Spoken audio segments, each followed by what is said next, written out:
What kind of beer is that? We got it on the air? Sure. I'm not even ready to go yet. The headphones aren't on. Computer's not on. Just too busy pouring beer. Here we go. Welcome to episode number 157. 157. 1957. Chevy episode. Nope. Oh, we should have had my dad on this episode. It's the last episode. Well, he was born in 57. Oh, way to blow up a spot. Whatever. He's an old man. He knows it. And the number 57 comes up often in his life. So it's kind of... we kind of fortuitously said this episode instead. But, oh well. Didn't plan that one very well.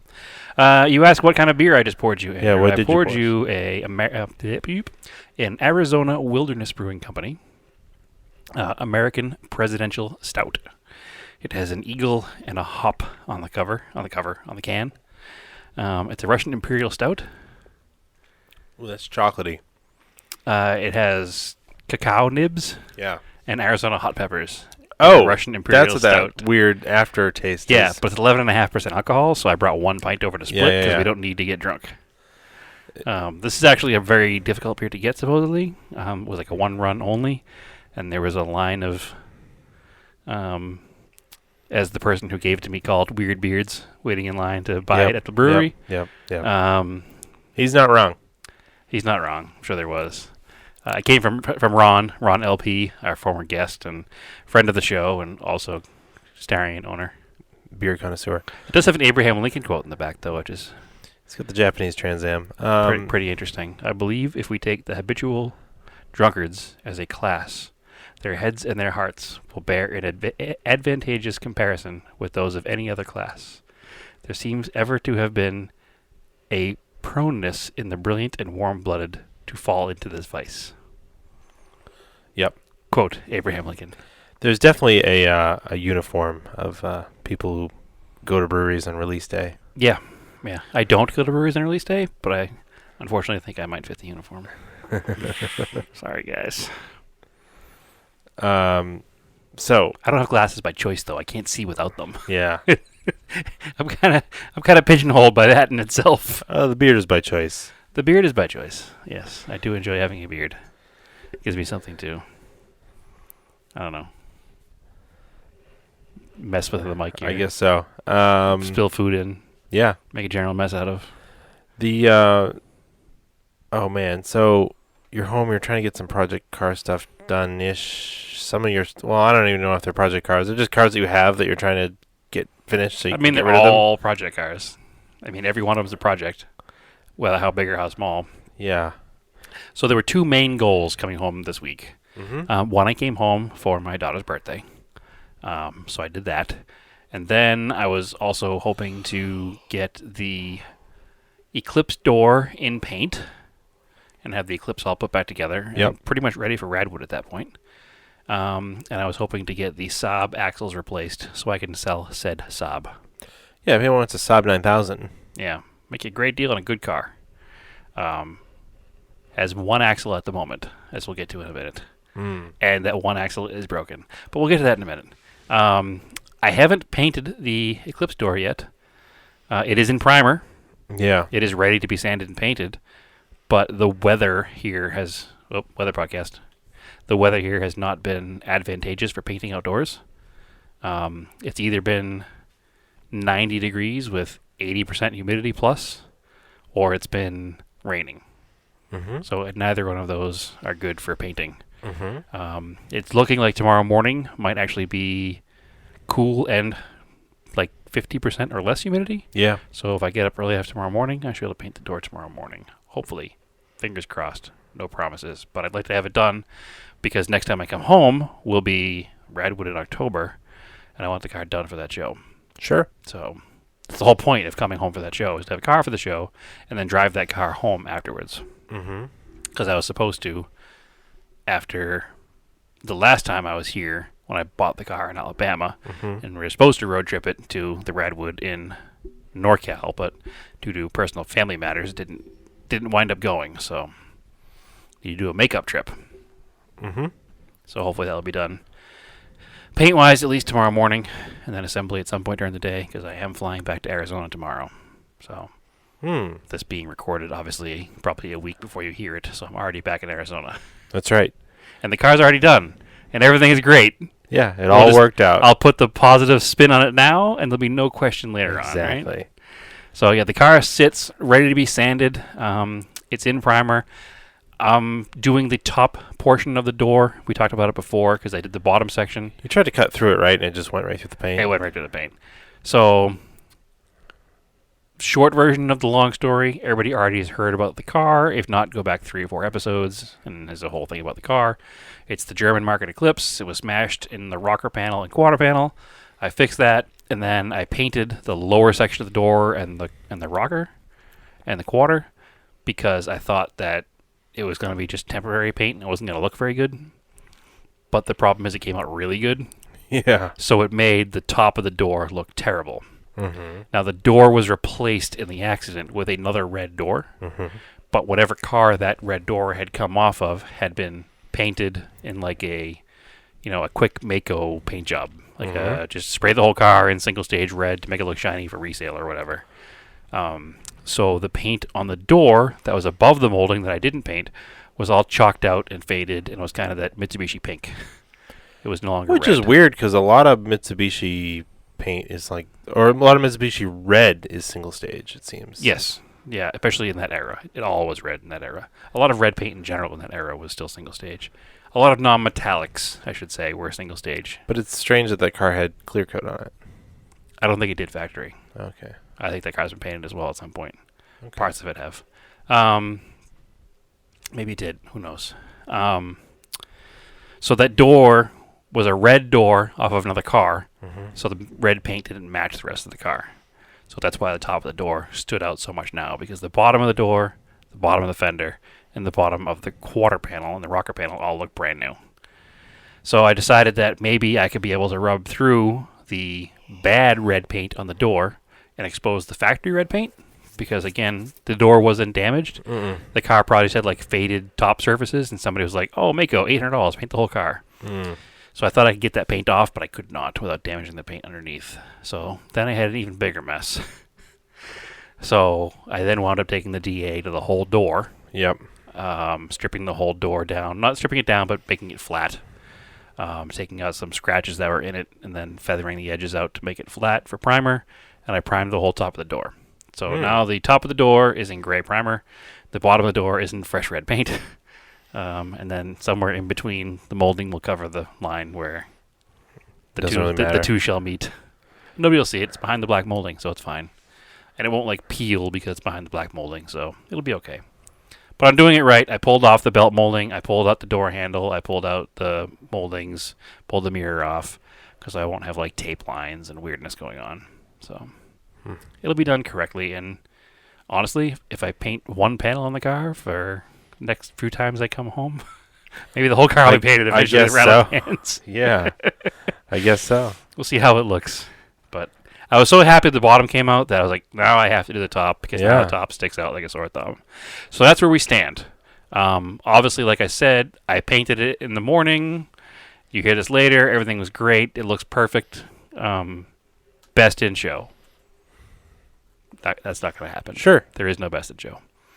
It's raddest in show, but it's definitely not that either because it's still a rat. And it's not that special. Anyway, next car we worked on today was... Next in priority, I should say, to get done while I was here was the Saab axles. Because I want to get that car ready for sale. Because I don't need it. But you had to get out of storage. And what was that like? Obviously, it was a nightmare. Yeah. So, do you want to complain about Uhaul? Sure, why not? Uhaul sucks. Well, they're like... Aren't they all independently owned? Is that the problem, really? All the ones here in the North Shore are owned by the same people. Same company. I think they might be independently owned, but I know that there's the Salem, the Lynn, the PBD, a bunch of them are owned by the same company. Well, it's a franchise, right? It's franchised, so you can own a bunch. Right. So another short version of a long story. I tried booking a trailer because they're also the only ones around here that will have an auto transport trailer. Budget Rent-A-Truck also has an auto transport trailer, but they require you to rent one of their trucks. Budget truck to pull it with. They won't let you pull it with your own vehicle. So that gets expensive real fast. U-Haul will rent you the trailer, just the trailer. Mm-hmm. But I tried all weekend to get one, couldn't get one. I finally got the store here, and I'm going to blow them up because they really piss me off. The store here in Salem to book me a trailer, but they booked it in Lynn. Mm-hmm. And while I'm on the phone with these guys, as they're booking the trailer, whoever I'm getting the trailer booked from whispers under his breath to his coworker, I don't give a shit. It's for the Lynn store anyway. So this was booking a trailer 2 days in advance. Yeah. So he got back on the phone with me, and I was like, hey, does I don't give a shit, it's for the Lynn store anyway, mean I'm going to have a problem Monday morning at 7 o'clock when I go to pick up this trailer? And he's like, oh, no, man, I was just talking to my coworker. I was like, yeah, I know, I heard. Huh. So I said, listen, if I have a problem now at Monday morning at 7 o'clock when picking up my trailer, these phone calls are all recorded according to your line. I will call the local manager and be like, hey, this is what happened, and I wound up with a problem because this is not acceptable, obviously. Mm-hmm. He's like, nah, man, you got to be fine. So Monday morning at 7 o'clock, what happens? I can guess. The Lynn store has no trailer? Yeah. Yeah, exactly. So I was pissed. Talked to the Lynn store. That's like, yeah, if they had looked in the system or called us, they would have seen that we don't have a trailer this morning. We have one due back this afternoon, but we do not have one for this morning. Mm-hmm. So I was like, okay, I'll remain calm. What time will the trailer be back? I said, it's due back at 11. Great. So Monday morning, I've already wasted my morning. Now I have to waste my afternoon to go back to Lynn to pick the trailer up. I try to get there a little before 11 so that I can be there to meet the trailer, get everything hooked up, and get on the road. No trailer shows up. 11:30, no trailer shows up. Noontime, no trailer shows up. They can't get a hold of the guy who has it. So now I'm pissed. I'm not pissed at the Lynn store because it's not their fault. They haven't done anything wrong. But I'm pissed at this person who said, hey, it's for the Lynn store. I don't give a shit. Mm-hmm. So I found the number for the local franchise, like corporate franchise office, it's based out of Cambridge, I think, the local Uhaul ownership. Mm-hmm. And I filed my complaint, and they're like, oh, we'll find you a trailer. It's like, okay. So she said, well, I'll have a reservation for you by the end of the night. It's for tomorrow morning at 7 o'clock. Okay. Sure. Perfectly fine. So sometime in the middle of the night, I got a reservation email to my phone. Mm-hmm. So I woke up with a nice, email saying, your trailer is ready to pick up at 7 a.m. in Natick. What? Right. So for those who are not from Massachusetts, Natick is nowhere near Salem. No, it's 45 miles. It's Eastern Mass, but yeah, It's like as far west as Eastern Mass goes. Plus, you had to go through Boston to get there, I'm pretty sure, right? Or at least around Boston on 95. Yeah. In rush hour traffic in the morning. It's on the 95 It loop. would be an hour and a half probably in the morning.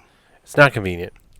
With no traffic, it's 45 minutes. As the crow flies, it's probably like 20 miles. Yeah, but there's no way to get there that way. Yeah, but the way to actually... If I was looking to rent a helicopter trailer, I'd be just fine, Yeah. but I wasn't. To drive there, it's 40 to 50 miles probably. Right. And I'd have to do it. So then I'd leave Salem, drive to Natick, pick up a trailer to drive back to Salem, to pick up the Conquest, which we were putting in the garage, to drive to Haverhill, which is probably 25 miles north, Mm-hmm. to drop the Conquest, pick up the Saab, bring the Saab back to Salem, and then drive back to Natick and back to Salem again. So it would have been like 350 miles. Didn't you tell me that they wanted you to pick up one in Salem, New Hampshire first? First it's in Salem, New Hampshire, yeah. Which, in hindsight, Salem, New Hampshire would have worked. Because it's only like 15 minutes north of my garage. Yeah. So I could have driven to Salem, New Hampshire, empty, Mm-hmm. picked the car up in the garage, brought the Saab to Salem, Massachusetts, picked up the Conquest, drove back to Haverhill, Mass, and then carried back on through to Salem, New Hampshire. Yeah. It kind of would have worked. It was still super inconvenient. It would have been like at least an hour and a half out of my way, all told. Mm-hmm. So that's just the problem. There's so many U-Hauls. There's like 2 in every city. But for some reason, there were no auto haulers this weekend. Yeah. One of the people at U-Haul said it's probably because people are moving back in, and a lot of parents will rent a U-Haul truck with their kid and put the car and a trailer behind it and go one way with the kid in one vehicle, and the parent will fly home and leave the kid down there with their car. So, Which is weird. Why would the kid just drive the car behind them? Yeah, that's what I don't understand. Yeah, I don't get that either. But people are weird. A lot of people don't trust cars to drive far distances, I guess. I'd be much more comfortable driving my car than a U-Haul truck, but what do I know? Yeah. Anyway, we got the trailer finally on Tuesday, middle of the day, because I wasn't going to Natick, and I waited for Lynn to get one back again that day. So The saga of the Saab began on a bad note. Yeah, but actually picking them up and moving them was pretty easy. It's really easy to move cars when they run. Yeah. Like there was no like winching it onto the trailer, or actually we usually use this like manual come along to pull it on the trailer because the U-Haul trailers don't have I winches. can't.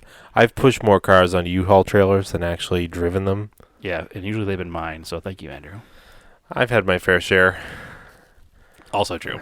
Actually, I pushed a lot of yours on the trailers too. Never mind. Yeah. Maybe we're about even on that one. So the saga started off on a bad note. Mm-hmm. So we should have known things weren't going to go smoothly later on either. I guess. I mean, I was hopeful. Yeah, I was too. And once we figured out how the Saab axles work, they're not terribly difficult to do. Because No, I mean, half shafts in general aren't usually the hardest thing to do. But I'm going to tell you now that the hardest part is going to be putting the band clamp no, I know. on the boot. So for those not in the know of how Saabs are put together, we weren't either until today. The 9000, at least anyway, the axle doesn't have like two sealed ends like most of them do. Well, no, the cup just stays in the transmission. The cup stays in the transmission, and you take the whole axle assembly out of the cup, so all the grease is exposed. And then the axle on the end has, they call it a delta. It's like a triangle. No, it's a tripod. A tripod. I've heard delta as well because it's a three-sided thing. A tripod. It's basically three bearings on like a y-axis that go into the cup. This is how all CB axles are. Right, but usually you pull the whole cup out. The cup doesn't stay in. You don't disassemble the whole thing. Yeah, unless you're doing the boots, but yeah. Unless you, yeah, exactly. Usually you buy a reman assembly and it comes fully assembled. Yeah. The Saab ones, you leave the cup in the transmission and you pull the axle apart. Mm-hmm. So that was interesting to me because I've never had a car like that before. Probably because I usually have Mitsubishis. And they all have the standard. No, every Japanese car is not like this Right. at all. Every car is not like this at all. You Right. just pull the axle out. The whole cup usually comes with it. Unless you have like a Volkswagen or I expected the Saab to have like a bunch of hex head bolts holding it on with a flange for some reason because it was European. I was like, oh, it's got to be like that. That's a very European style of a half shaft, but it's not like that. Yeah. So it's not a tremendously difficult thing to do, but you're right. It is going to be difficult to put the band clip on the inside of that boot. There's no question because there's nowhere to reach. That'll take the longest amount of time. Yeah. If that axle, well, all right. So here we're gonna hit. The axle was wrong. The axle is wrong. Yes. I went to put it in, and the roller bearings were too tall. They just wouldn't fit in the cup. Too tall or too small? Too tall. Okay. So I was like, all right. The ones on the old axle are fine. The inner part's fine. So I popped it off, and I was like, we were going to choose the inner part from the old axle on the new axle because Yeah. the outer part is what's worn. Yeah. the shaft diameter is different than So the it axle, wouldn't- so it didn't yeah. work. Yeah. It's like, all right, okay, cool, can't do that. Right. I literally, had they fit, I would have had them done in about 15 minutes. Except for that clamp. Yeah, the clamp would have probably taken an hour just to struggle with that clamp. Because there was no space to put like a boot clamp tool in there. Right. So I'm thinking now, when you finally get to do it, just take needle nose vice grips and just roll them like an old stool, like Just can opener. turn it around it. Yeah. Yeah, and just turn it, and then tighten it as much as you can and fold it over. Yeah, that might work. That's probably the best way to do it. Yeah.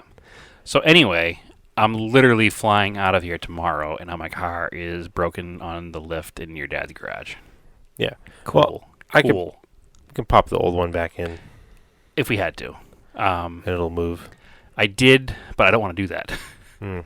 I don't want to put the whole car back together with the old part because I already took it apart. I did manage to find an axle through O'Reilly's. Mm-hmm. Suppose it's going to be there at 7 a.m. tomorrow. We'll see. It was like $71, so Yeah. it was $20 more than the Amazon axles, but hopefully it's correct because I used the part number that you found online, which is the other part number. So in my research, when I bought these, the reasons I bought the part number that I bought is because there's no way to know which ones are in the car until you take it apart. Mm-hmm. And there's a VIN range. And in between that VIN range, it was supposed to be the ones that I bought. Mm. But there's always an outside chance, it said, that there was like leftover parts. And on like 1% of the cars, it could be different. So I was like, no, you won the lottery. I won the lottery, yes. So It's just like, it's funny too because we looked it up, like just kind of did a quick Google search doing 9,000 axles, and there's like this huge long posting on like a Saab forum of how to do this and all these things to unbolt. right, And I was like, well, I'm looking at this, and you just pull the 2 knuckle bolts, right. Drop it down. and I didn't even take the caliper off. Nope. And you just push it out of the way. I'm Yep. like, this is the way you do it. I wouldn't. Right. This is the flat rate way you do it. There's the Saab way of doing it, and then there's the right way of doing it. Yeah, this guy was like, oh, you can disconnect the lower control arm and like push it out. Yeah, and then there was also a YouTube video which was like 30 minutes long, but it was 20 minutes of explaining what he was going to do. And then he's like, now we're going to fast forward to the part where I take it apart. And I was like, oh, that doesn't help us at all. And then next thing you know, the whole car's apart. And he's like, it's going back together pretty easily. And I'm like, what is this video worth? Yeah. This video is not any good. Except for he did spend a lot of time explaining how he lets the caliper hang from the hose. And people say you shouldn't do that, but he's fine with it. So you should be fine with it too. Oh, he doesn't have his cat in his car. But if you know, you know. Oh, that's right too. You know. It was definitely from around here With a too. stock exhaust, no cat. Cat He's delete. like, so it's a stock Saab 9000, except, right here in the exhaust is, and he's showing like a cat delete pipe, which is just like, okay. A stock exhaust does absolutely nothing. Except for make the car dirtier. Yeah. So, stupid. Anyway, so the Saab 9000 axles are not difficult if anybody tells you they are. They just need to know how to do them. No. And need to have the right ones. Mm-hmm. So, I'm not sure how accurate the information I got originally was, but it seemed pretty solid that the ones that I got were the correct ones. The other problem with those, Andrew, is that I bought them back in September of last year. Mm-hmm. So the return date is long past. Yeah. Yeah. So I'm stuck with them. Well, they're brand new. You can sell them to someone. Yeah, I'll put them on Facebook Marketplace for $50. Maybe somebody will need them. But I'm not going to be here with them, so you're going to have to sell them. Okay. All right. So I finally got to do some maintenance on the dailies, the daily project cars. Yep. The Montero needed an oil change, so I did that. I also had to replace that bolt that got kind of buttery when when I was doing the rear shocks. Yeah, that was a weird one. It's weird because it's like an M12 bolt. It's huge. And it like cross-threaded. So like I went to take it off and it wouldn't come off. It would like loosen but not come off. Yeah, it wouldn't. So once you got to a point, it would just spin in place. Yeah, it's just a through bolt. So my dad and I played with it for a while. There was a little bit of air chiseling to try to break the nut, then separate it. And then finally he brought out these brand new drill bits that he bought. That he did a bunch of research on it. Because we've tried to like drill bolts out before, and none of the drill bits you buy at like a hardware store, they last about 10 seconds and then go completely dull and don't work at all. Like I've never successfully drilled a bolt out until the other day. Like you've been able to like drill the head off like a bolt or like a rivet, but like to actually like drill a bolt out, you need like a really good drill bit. Otherwise, it just doesn't work. Yeah, they need to be made out of like Wolverine's claws that I can't say now. Adamantium. Adamantium. There you go. Adamantium. No, these are just like some weird, crazy cobalt things that he got. They're kind of expensive, but we started using them. They were like $200. Yeah, instead of like 10 of them. But we started using them, and actually, what worked really well to lubricate as like cutting oil was fluid film. Oh, did it really? Yeah. Okay. And it smelled like boiling peanut butter the whole time? Yeah, actually, it's funny. The other day when I was using it, it was like, it kind of smells like a farm. It's because I don't know, it smells like farm stuff. But we're using, and it's like kind of sticky, and it doesn't like boil off super easy as like WD-40 would. So I'm like drilling the bolt, and you can actually see like pieces of metal coming out down the drill bit. Oh, Like that's cool. Shards like, of metal. like running down the yeah, so bit of like the actually cutting, and like they don't like start to sing when they're like just going dull. Right. And it cut down the bolt quite a bit, and then basically it just relieved the pressure of the threads. And eventually, after that, it just came out pretty easily. And then I just put the new one in and torqued it up. Also, do you know how much that that nut, bolt, and lock washer was like $25. That's weird. Yeah. Because it's not a very difficult, like, specialized piece. Well, I bought it from the dealer because I didn't know where else to get it. Right. Fastenal didn't have one? No. Too But, big. I mean, for some reason, he also didn't, like, throw me a discount, which was kind of annoying. But I was like, all right, whatever. Because he don't work there anymore, Andrew. Yeah. But I guess I don't go in there very often either. But He didn't mark it up above retail. yeah. So he did you a favor. So I believe they call that matrix pricing. Yeah. Yeah. Whatever.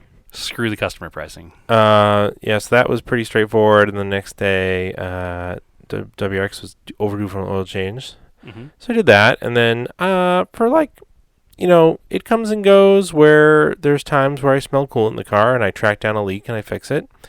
And then lately I've been smelling another coolant leak. And I was like, oh, neat. I head up in the air and I look forward from the oil pan. And the lower part of the radiator is all wet. I'm like, sweet. Right. So the plastic tanked radiator with the aluminum core, it's like rusty on the edges where the little fins are.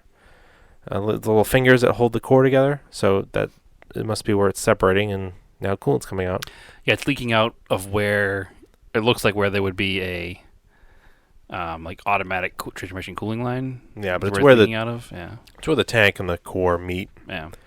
Because it's rusty. It's not even that old of a transmission, though. I mean, radiator. It's an original, and it's not the original. He had it Yeah. replaced at one point, I don't think it was that long ago. and it was a Koyo. Which is a good brand. It's not a cheap radiator. I think he had it done like probably 10 years ago. Was it that long ago? Yeah. It's crazy. So that's kind of a bummer. I was like, man, I knew this was going to happen. I was going to keep fixing coolant leaks, and then the next one would just spring up. Well, the problem is every time I fix a coolant leak, pressure builds back up, and it pushes through somewhere else Yeah, that's weak. because the last time it was leaking was at the gooseneck going into the top of the engine, and I put new radiator hoses on it. Mm-hmm. But we're talking like the car is almost due for a timing belt at 200K. Yeah, it makes sense to do it all at the same time. So take the radiator out, do the timing belt while it's out. Well, with the radiator out of a Subaru like that, you have all the room in the world to do the timing belt. Exactly. So you might as well just do it then. And it also needs the fuel lines, which are under the intake, which would have required draining some of the coolant off anyways. Yep. Because you have to take the little coolant And expansion actually, tank off. once you have the radiator out and then you have the intake off, it's even easier to do the timing belt in the car because you can literally sit in the engine bay if you had to. Yeah. Timing belts are pretty easy on those cars, but Yep. just annoying because, like, I don't defer maintenance on that car. Right. And it's always broken. It's not always broken. It just It's always something needs to be looked at. Constant upkeep. So, but like I was telling you the other day, is that you've gotten to a point now where you've basically rebuilt the entire car. So you probably have another 50 or 60K after that's done of no issues at all. I hope so. Yeah. It's pretty frustrating because it's still kind of rusty. Well, we haven't even thought about fixing that yet. We're Like- just talking about the mechanical stuff.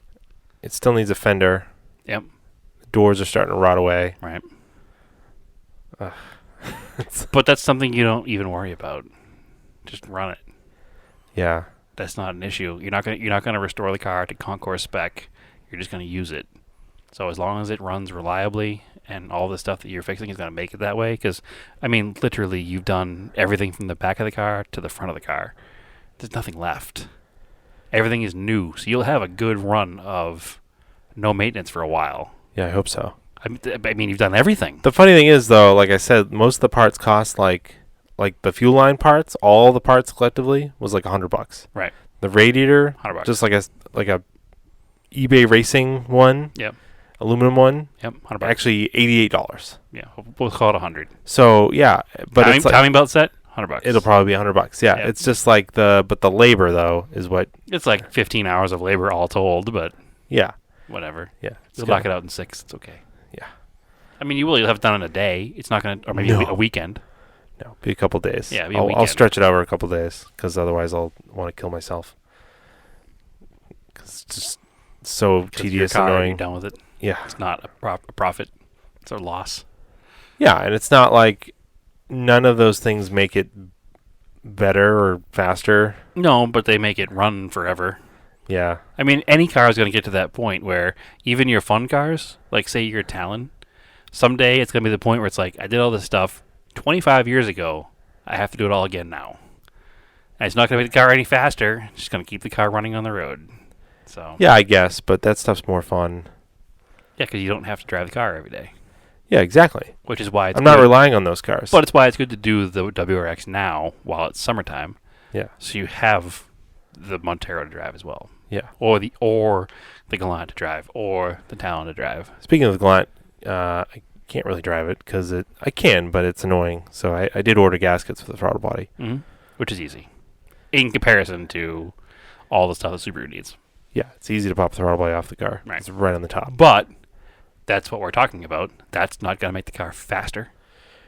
You're just fixing something that's broken. It actually might make the car faster because You're it's just boost fixing leak. something that's broken. It's not a performance modification. It worked before, and it broke. So now you're fixing it. Yeah, but I want to have that done before I do the Subaru because that car needs to be done so it can go to Radwood Correct. and be driven just fine and idle fine. So that will be done shortly. Excellent. And then there's a couple other stuff that might be coming up for the Talon. Hopefully. Fingers crossed it's also done in time. Well, it runs. It'll be No, there. it'll be there no matter what, but fingers crossed it's other stuff, which is just basically performance and cosmetic at the same time. Will be done at the same time for the show. It'd be cool to debut its new setup there. Mm-hmm. But we'll see what happens.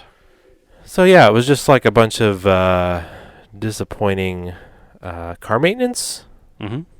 Oh, funny story. Which are project car updates. I mean, they're all project cars. I did replace the headlight bulbs in the Montero. Whoa. Yeah. Hardcore. It was hard. Required removing the coolant reservoir tank. Yeah, I just slide it up out of the place. I had to not even unbolt it. And it's just in that standard Mitsubishi bracket that like my 74 Colt has. Yeah. Yeah, exactly. But it was funny because I needed to use the car to go to work, and the Amazon order didn't show up in time. Right. So I had one headlight when I went to work, and then I went to leave work. I had no headlights. Well, it makes sense. You probably installed them both at the same time, so one blew out, the other was right behind it. Cool. Yeah. But at least you have a plethora of fog lights. Yeah, I used my driving lights. Yeah. I had a bunch of yellow driving home. Whatever. Did you get pulled over? No. Then life is good. No. Actually, and at least it was easier to change your headlight bulbs than it was in the Eclipse. Oh, yeah. Which required taking the entire front of the car apart pretty much. I told you it would. Yeah, I was surprised. You have to take the pass-throughs, So you take the grill. pass-throughs, the grill, and then you have to take the actual, because it's a Euro H4 style setup, Mm-hmm. you have to actually unscrew the retainer. Or you take the trim off of the pop-up lights, and you had to unscrew the retainers that hold the bulb and lens assembly together out, and actually remove the whole glass thing, and then pull the thing out of the back of it. But the problem is that car is not rusty, No. but the bolts that hold the headlights in Made out of cheese. they were trashed, and they had already been stripped. Yeah. So they became a nightmare to remove. Because nobody ever had JS screwdrivers, ever. Right. And you put regular ones in there, and they just shred. Right. So I actually I left one of the bolts out, and it's in the center console, so I can go to Home Depot and get all new stainless ones. Mm-hmm. So No, this It is won't be a problem in the this is future. the nitty-gritty minutia of project cars. it's old car life. when you're We joked about that last night because we were all done. We weren't working on anything. And me, you, and your wife were like, let's just go out and get dinner. And we pulled in the parking lot, and there was an old car in the parking lot with the hood up and a guy crawling around it. And we both had like the same flashback moment. We were just like, no! Don't go anywhere near him! Yeah. So, also, I want to go back to the U-Haul thing for a minute. Sure. So, I picked up the trailer. Right. And U-Haul's you're not allowed to hook up your own Oh, trailer this is great, at the U-Haul store. Yeah. So I'm not hooking up the trailer, but they don't know how to hook up the trailer. Oh, right. So That they makes sense. won't allow me to do it for liability reasons, but then they don't know what they're doing. Sure. So fast forward a little bit. Obviously, I wound up hooking the trailer up and being like, I don't care. I know how to do it. I'll just do it. So I did it, and then he's like, okay, I'll finish. So he goes to finish it, and he put the safety chains on my trailer hitch. Yeah. And in order to get the safety chain and trailer hitch, he pulled the alligator clip out of the trailer lock pin for some reason. And then stood up and wiped his hands off. He's like, all right, it's cool. And I went around the back of the truck, and the alligator clip was just lying on the ground. Huh. So Right. there was not going to be anything holding my trailer hitch into the back of the truck. Mm-hmm. Problem number 1. Problem number 2. There's another customer there. A guy and his daughter who's going back to college. Mm-hmm. They're renting a U-Haul truck and a dolly. According to this guy, I was talking to him. He's like, yeah, the U-Haul thing said that... Hold on. Let me back up. I'm walking past them. They're blocking my way to leave. The U-Haul employee turns to me and goes, hey, can you help me hook this dolly up and load this car on it? And I looked at her like she had 9 heads and just kind of was like, what? And then I looked at the people who were trying to get out of there, who were blocking my way, and I was like, fine, I'll just do this. I don't care. It's going to get me out of here, and these people will never get out of here if I don't help them. Mm-hmm. Or the car will fall off pulling out of the street. So I'm starting to hook the whole trailer up. And the guy's like, yeah, I'm glad you guys can do this because the website said you would hook the trailer up and you would put the car on it for me. And I was like, I don't know who you think you is, but I don't work here. And the guy looked at me, he goes, what? I was like, no, I just rented that trailer, but you guys are in my way and they don't know how to do it. And if I don't do it for you, you're not getting anywhere. And he's like, what? Dude, you don't work here? And I was like, no, I don't work here. And he's like, well, thank you for, like, what? I don't understand. And I was like, neither do I.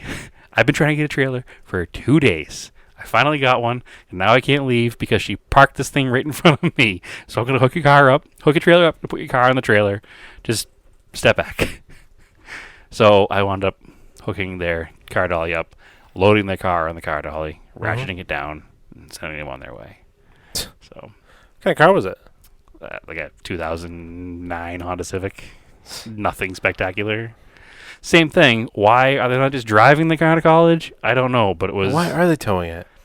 So the mother and father supposedly were driving the U-Haul down with the car in the back. Yeah. And she was flying down. Why? That's And weird. then they were flying back. That's so weird. Yeah. Whatever. I was so over the whole U-Haul experience this weekend. I just was like, Weird. no, I'm all done. I don't understand that. Yeah. Like, no, you can't hook up your own trailer. But I can't do it either. Oh, now that I tell you, can you hook up this other customer's trailer? Yeah. What? No, it's mostly I don't understand the go off to college thing with U-Hauls and bring cars On trailers. Yeah, and a lot of colleges don't even let you're off to not even a first year student because they don't allow first year students to even have cars on campus. Right. 9 times out of 10. Campus or whatever. Yeah. Whatever. I don't know why it does that. Maybe they think they're saving money on gas. Is that driving 2 cars out? I mean, this they were going to Atlanta. It wasn't like they were going to like, Boston. So I don't know what college they're going to in Atlanta, but Atlanta's not that bad. We did that drive. yeah, it's a day and a half. Not a big deal. Or a day. And if you're old enough to go to college and drive a car, you're old enough to drive for a day and a half. Yeah. Especially if you're just following your parents. Like, Yeah. what the hell? I don't know. Whatever. People live in a different life than us as car people, I guess. I guess so. We just want to drive everywhere. No. Man. Yeah, it's so weird. I don't know. But yeah, old car life. Yeah, we got off topic there again, going back to U-Haul. I just remembered that part of the story that was... It's kind of a bummer. Because like... It's kind of a bummer, but you don't make a $500 car payment every week. Yeah. Every month, I mean, but, whatever. Man, I'd like a warranty. It is what it is. I'd pay for that luxury of Well, not fixing stuff. Didn't pay for it. That's an option you have. Yeah. Eventually. Soon. I did. That's why I don't have to work on cars in Arizona right now. Yeah, I Which mean... is good, because I live in an apartment. Yeah. I'll still probably do the stuff to the Subaru because if I do want to sell it privately, it'll make it worth And like I said, a lot more. if you do this, you probably have a good long time of nothing but oil changes. I'll probably use it through to the spring, but I think that I do want to get rid of the car. It's just gonna get worse. Mm-hmm. Of course it is. And I'll probably do it, and I'll still probably end up trading the car in just to Get rid have of it. go away. Yep. Make it go away. Mm-hmm. But that's about it. Anything Yeah, else? that's all I got this week. Yeah, we have like Project Car Stasis. Yeah. Wasn't really updates or down dates. It was kind of just keeping them going. Project Car Oh, no, we did a preview. State. of the We did a Union. preview because the Eclipse door is painted and the Saab's all back together. That's right. It's all fixed. When this comes out on the air. Exactly. The parts are all ordered for the Subaru. Right. So it might as well be fixed. All right. Anything else? Nope, nothing from me. I already asked that. All right. As always, follow us at Auto Off Topic on Facebook. Auto Off Topic Podcast on Facebook. Auto Off Topic on Instagram. I am Raced in Anger on Instagram. Brad, where do you think you can find you? I am TSISS350 on Instagram. Cool. And you should also check out our friends at the Gearhead Project as well. For sure. The next Cars and Coffee would be September 15th at the Coffee Factory, Salem, Mass. Salem, New Hampshire, 9 a.m. to 11. Don't do burnouts when you leave. Yes, no burnouts. It was a big mess this past week. Yeah. No revving of engines, please. It's just no one cares. And even if we did, it doesn't matter because we're not the only people in the parking lot. Yeah. There's businesses there too that are trying to have a normal morning. Yeah. And they're kind enough to let us do it, so don't fucking ruin it. Mm-hmm. Yeah. So that's what's coming up. Oh, Radwood Boston was announced. Oh yeah, official. Yeah. October 13th. 13th or 12th. It's the Saturday of that weekend. Is it? Yes. I thought it was the Sunday. It is a Saturday. It's Columbus Day weekend. October 12th. October 12th. Yep. Yeah, go sign up if you're local. Show them what we got. Because October 13th at the same location is Volkswagen Transporter Fest. Okay. Which is also a cool show, but if you need to pick one, pick Radwood. Oh, yeah, it's at the Lars Anderson, by the way, which is super cool. Yeah, I bet that the royalty section will be up by the door, which will be like the main entrance to the museum. Well, I am hoping that enough people sign up for it that they have to go all the way up the hill, like Tutto Italiano. For sure. That would be amazing. I forget what they can fit in the lower half. It's a couple hundred cars, though. Yeah. They have capacity there for 600 or 700 if they need it. Tutto Italiano is like 700 cars. 700 cars. Yeah. So, yeah, hopefully that works out. I mean, there's tons Which of... is like every Italian car in Massachusetts. Yeah. It's their biggest show. Yeah. Let's So hope this gets bigger. Yeah. So, yeah, I mean, there's tons of Radwood era stuff around here that's hidden away in garages that people have, and so hopefully people bring it out. And of course, even if you don't have a car to bring, come hang out because it's October and it's basically an 80s Halloween costume party. Yeah, and the weather should be nice. It's a cool spot in general. There's a cool park there. It's a family-friendly event, but there's also a park attached where kids can hang out. I am positive that because what they did in Philly, they encouraged 80s costumes, like Halloween-themed costumes. Yep. So I'm sure that will be highly recommended for the show. So if you want to dress up like Beetlejuice or something. The best dressed at the Philadelphia show last year was a guy who dressed up like Elliot from E.T. No. The best dress went to a different guy. Had those crazy sunglasses and like this. He had this crazy mirrored sunglasses. Yeah. But there was the other guy who had best like accessory. Yeah, because he was dressed up like Elliot from E.T. Yeah, and he made an E.T. and he had a BMX bicycle, and he made like a paper mache E.T. and a basket in the front. Yeah, and he got like best accessory for the bicycle with the E.T. on, which was cool. So that's the other thing. So you can come and bring your like BMX bike or something. Yeah, and, like, or like dress up like A-Team or Ghostbusters or Wayne's World or anything 80s 90s you can think of. Yeah, or just wear your awesome stuff and it's a totally cool. Or just show up in normal street clothes and nobody will throw you out. Yeah, but we encourage period dress or costume. All right, so that about covers it. I think so. As always, keep cars analog and aim for the roses.